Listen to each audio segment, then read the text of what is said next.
No sajandeid oli ladino peamine keel, mida rääkisid juudid Pürenee poolsaarel ning see jätkus isegi pärast inkvisitsiooni ja sefardi juutide jätkuvat pagendamist üle kogu maailma. Aga nagu jidiši keel on ka see ainulaadne juudi-hispaania keel aeglaselt kadumas. Kuid üks Iisraeli muusik teeb selle jälle popiks. Kuula nüüd.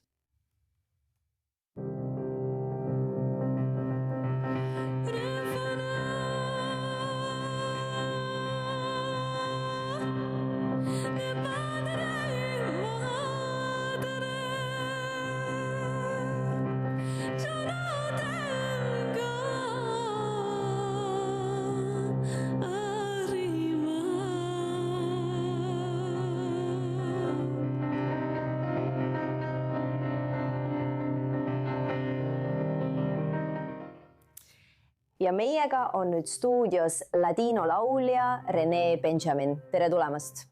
Nii väikesest kehast tuleb nii võimas hääl. Kuidas sa selle kõla ja need kõrged noodid kätte saad? Palju harjutamist ja veel rohkem harjutamist, aga aitäh. Väga palju. Mul on tõesti hea meel siin olla. Aitäh. Nii et kuidas, ma mõtlen, kõigepealt ladino, ma olen teinud palju intervjuusid ja lugusid sellest ajalooperioodist. Ma mõtlen, ladino on tõesti ilus keel ja ma tean näiteks hällilaule ja palju muud. Kas sa kuulsid seda juba lapsena näiteks oma vanaemalt? Ma kuulsin seda enamasti sünagoogis. Ma olin tõesti väga usklik ja õppisin seda koos Itzhak Leviga. Ma õppisin seda muusika pärast. Ma õppisin seda muusika jaoks, sünagoogi jaoks. Ja see on see, mis mind liigutab. See on see, kus ma tunnen, et mu hing on kohal. Wow. Ja kui vana sa olid, kui sa mõistsid, et sul on see side? Kas sa olid laps?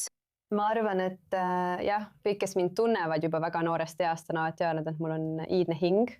Mulle väga meeldib ajalugu, mulle väga meeldib kultuur ja keel. Ma räägin 3 keelt. Ja, ma arvan küll. No, juhuseid pole olemas tead ja siin sa nüüd oledki. Nii et alustuseks oma laulja karjääri ettevalmistamiseks. Kas sa oled pidanud ladino keelt õppima või õpid sa kõigepealt mõningaid klassikalisi laule, mis on põlvkondade jooksul säilinud? Kõigepealt õppisin ma Jasmine Levi juures. Mul oli au tema juures õppida. Ei ole vist vaja öelda, kes ta on, aga ta on tõesti kõige andekam naine, keda ma tean. Ma õppisin tema juures traditsioonilisi laule ja nende laulude kaudu õppisin keelt ning tänu oma hispaania keelele, mida ma samuti õppisin, on see kõik omavahel seotud. Ja nüüd sel aastal ma tõesti püüan õppida koos inimestega, kes räägivad ladino keelt ja kes on minust palju vanemad. Aga nemad õpetavad mind, mina toon neile need laulud, mis neile meeldivad, nii et me teeme midagi sellist. Noh, kurb on näha, kui palju, tead, nagu ma enne ütlesin, nagu jidiši keelega, see on kadunud, aga ma näen ka, et näiteks Türgist on vanemad naised, kelle lapselapsed hakkavad tegema Instagrami lehti, et seda keelt rääkida. Tead, selgita, mis selle keele juures sinu ja teiste jaoks nii ilusat on? Ma arvan, et ladino keel on tõesti võimas.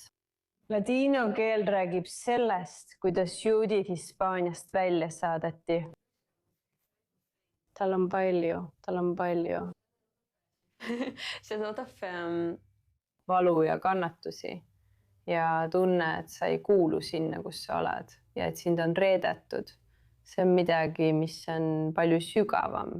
Ja ma arvan, et isegi minu vanused inimesed suudavad sellega samastuda ja suudavad samastuda nende lauludega ja suudavad samastuda selle keelega. Nii et jah, ma arvan küll. Kuna sa oled noor ja tegeled sellega, siis selgita, miks on hea, et meil on nüüd sellised tööriistad nagu sotsiaalmeedia, millega saab jõuda rohkemate inimesteni ka väljaspool oma kodust vahetut keskkonda. See ongi see, mida ma tõesti püüan teha, et hoida seda, hoida. Ma tean, et võib-olla 20 aasta pärast, ma ei tea, nagu ladino keel kui keel, see kaob maailmast kahjuks. Aga ma tean, et laul, kultuur, need lood, need jäävad alles. Ma tean, et need jäävad alles. Inimesed tantsivad ikka veel, inimesed laulavad ikka veel Ocarinat ja Abamarama-Pinot ja kõiki neid laule. Nad teavad neid, nad teadsid neid, nad teavad neid sünagoogist. Aga ma tean, et keel kaob ära.